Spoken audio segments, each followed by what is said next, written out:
O pastor André Valadão abriu a sua caixinha de perguntas no Instagram e foi questionado sobre o seu posicionamento de ataque à comunidade LGBTQIA+. E essa foi a resposta. Você entende que a forma como está agindo pode instigar o aumento da violência física aos LGBTs? Não.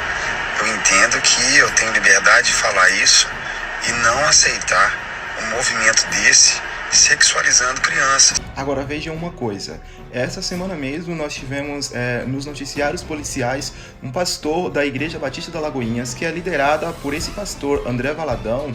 Ele saiu nos noticiários policiais por estar abusando de menores de idade. Ele usava ali do seu cargo como pastor da igreja para poder discipular os jovens e os adolescentes e aquelas crianças, das quais levava para sua casa com o intuito de fazer orações e estudos bíblicos, e lá ele coagia as crianças a terem relações com ele. Esse pastor já foi preso e tal. Mas se você for fazer uma breve pesquisazinha pela internet, você vai achar inúmeros casos, de forma que você talvez fique até assustados, de pastores que estão envolvidos com pedofilia, pastores que estão envolvidos com abusos sexuais.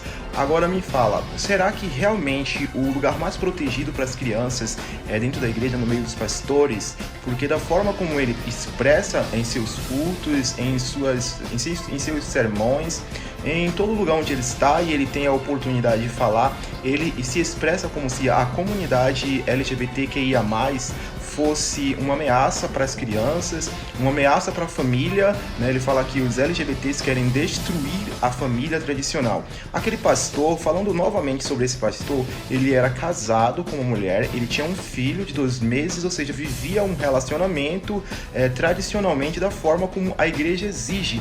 Mas me parece que ele não se sentia muito completo, porque sua própria esposa falou que ouvia no quarto ao lado, quando ele levava as crianças para casa, ela escutava o som de violência sexual vindo do quarto ao lado, né? Do qual ela dizia que não o denunciou porque dependia dele financeiramente, e ele dependia da igreja, porque era a igreja quem pagava e bancava, né? Tanto o seu apartamento era pago pelo dinheiro da igreja, que a igreja pagava, quanto todo o seu recurso financeiro vinha da igreja. Embora André Valadão tenha feito um vídeo e falado que ele não tem ligação com a igreja da Lagoinhas, o que não prova, porque a própria esposa dele falou que tem os prints dos Pix e todas as transferências das quais a igreja fazia tanto para ele manter a sua vida, quanto para pagar ali o aluguel daquele apartamento em Guarulhos, onde ele morava, né? Agora, logicamente, André Valadão vai usar de mentira, porque isso ele já fez.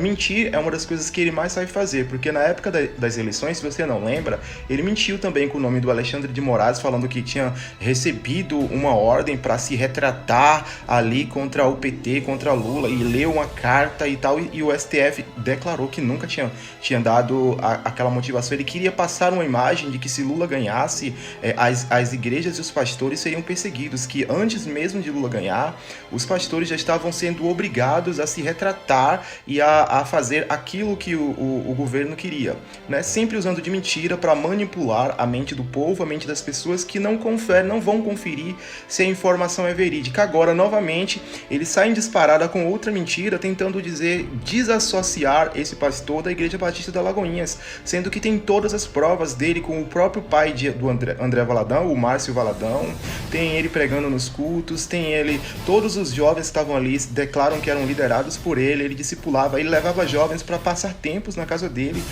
com o intuito de discipular. Então não tem como a igreja dizer agora que não tinha vínculo com ele, né? Então nós vemos também não só esse caso, mas se você entrar para ver a questão de pastores, líderes evangélicos cristãos que estão envolvidos em casos policiais de abuso sexual, tem crescido e pipocado todos os dias. Então quem são esses pastores para tentar dizer que a comunidade LGBTQIA+, quer sexualizar as crianças? Eles trazem esse discurso justamente para poder agradar as pessoas, para ganhar o apoio das pessoas que querem sair em proteção às crianças, e aí acaba tendo que ficar contra a comunidade LGBT, como se a comunidade LGBT fosse uma comunidade criminosa, como se ser um LGBT já torna você um criminoso, capaz de praticar abusos contra crianças, capaz de destruir família, capaz das piores atrocidades, que é a imagem que ele tenta passar dos LGBTs.